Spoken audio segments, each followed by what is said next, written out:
Hi, friends, it's Lisa Hetrick. Welcome to my YouTube channel and blog, and I'm so grateful you're here with me today. I am super excited to be sharing part 4 of the Mix Brand Watercolor series. This has been such a fun series. If you've missed parts 1 through 3, I'll link them up so that you can catch up to where we are today. And today it's going to be all about the purples on my palette.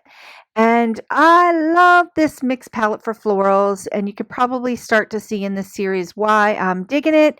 But remember, you don't need to have these exact colors to enjoy watercoloring.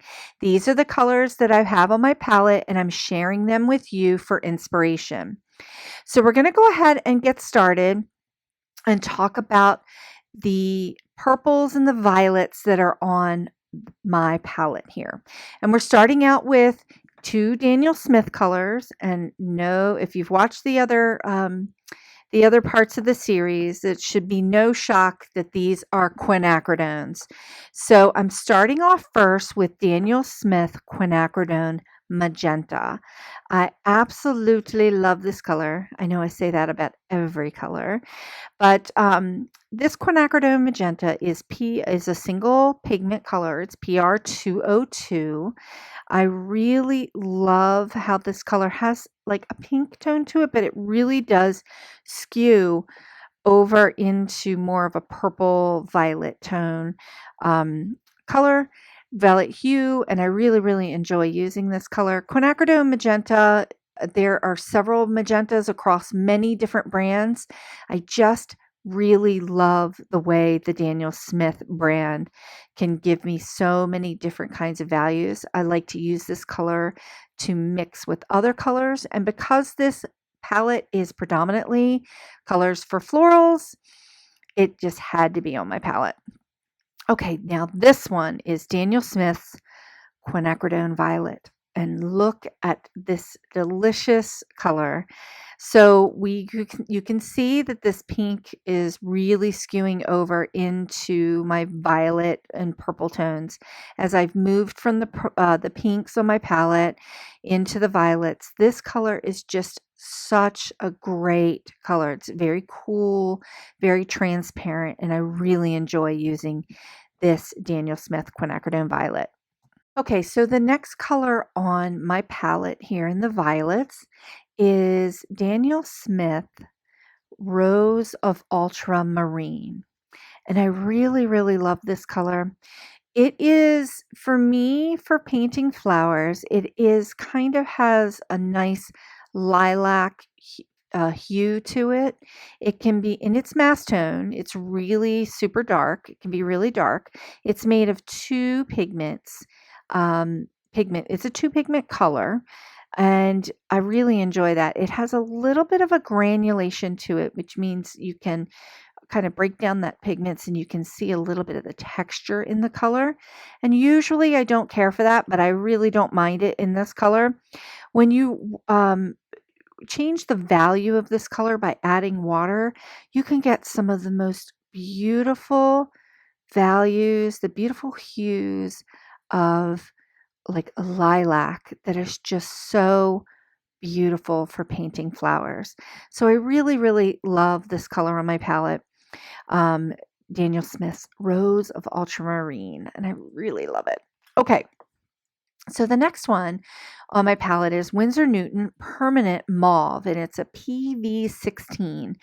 And I actually stumbled upon this color because I had the Cotman version of this color, which is a permanent mauve from Winsor Newton. And I really, really enjoyed it. Thought it was very bright and very clear. And I wanted to try out the artist grade quality version of it. And I really like this color. Now, this color granulates as well. And like I said, generally I don't like colors that granulate and aren't super smooth and give me super smooth washes. But I really love this value that I can get with the watering it down. And it's just perfect for flowers. It's just perfect. Okay. The next color I have on my palette is Daniel Smith Quinacridone Purple. And by now, into the series, you've noticed that quinacridones, I love the quinacridone colors. I just love them. They're bright, they're beautiful. This quinacridone purple is just gorgeous. I enjoy it very, very much. It is just such a beautiful purple to use in my floral paintings. In its mass tone, it's just so bright and transparent and clear. And you can see me just taking a little bit of that color from the mass tone over there on the left and just adding a little water to it to change the value of this color. You can really get some nice, beautiful wisteria-like purple tones. And I just love it. Love it. Love this color. And it's perfect for mixing. My next color on my palette's from Holbein, and this is bright violet. So this has a 2 pigment color, and it has a fluorescent blue violet in here. Now, I really enjoy this color because it is so bright and it is so transparent. So when it's watered down a little bit from its mass tone, you can get some really beautiful values. Again, I'm looking for those floral, lilac-y like purples that I can achieve, and I can achieve that with this color. I like to use this color a little bit as a mixing color too. It's just a really nice finishing color because it pops the flowers because it's such a bright color. Next 2 colors on my palette that are going to finish out the purples and the violets. The first one here is Sennelier Dioxazine Purple. Say that 10 times fast, right? Okay, so this dioxazine purple is a single pigment color. It is intense. You need very little of this color to get a beautiful, intense, what you would normally feel to be a purple color. I again love to tone this color down in its value by adding water.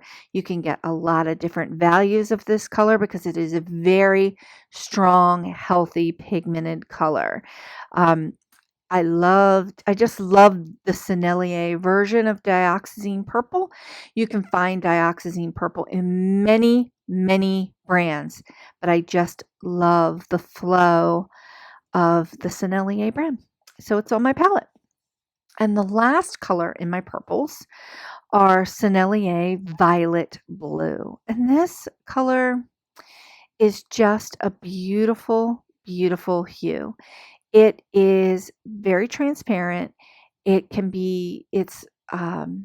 just reminds me, again, you're hearing me talk a lot about lilacs here because I'm thinking of the different kinds of flowers I paint that have purple hues in them. And I really just enjoy how transparent this color is. It's a great mixing color for me. And the values that I can achieve with this color by adding water, I just really enjoy this color. And it's a nice color as I'm heading into the blues on my palette. So here's a look at all of the purples on the palette, and I have quite a few here. So as I pull them into the screen here so that we can see all of them, I actually didn't anticipate that I would have so many purple-like hue colors on my palette. But you can see as we're starting out with the quinacridone magenta that I'm really starting out with my pinks as they kind of move over into the purples. And all of these colors for me are really great mixing colors as well.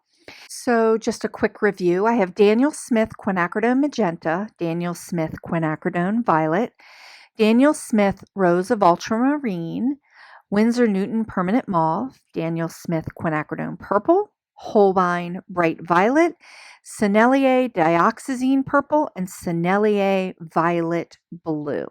Okay, I've shared this clip in the other parts of the series as well, but just by way of review, this is my favorite watercolor palette for my tube paints. It's made by Magello. It is called the Bulletproof Glass palette. I really, really love it because it's got a lot of mixing space. You can see that the colors are very clear on the palette and they don't really bead up over time. So I really enjoy this palette. I keep all of my tube paints in a separate container in my studio so that I know which paints are in this palette, and it keeps it really handy. I've been swatching using B Paper Company 100% cotton watercolor paper. I enjoy this paper very much for my projects, for paper crafting, and for swatching. In the next video, I'm going to be sharing the blues that are on my watercolor palette. I hope you enjoyed today's video. Thanks so much for joining me. Please consider sharing the joy by liking this video and subscribing to this channel. Thanks so much for watching, and I'll see you next time.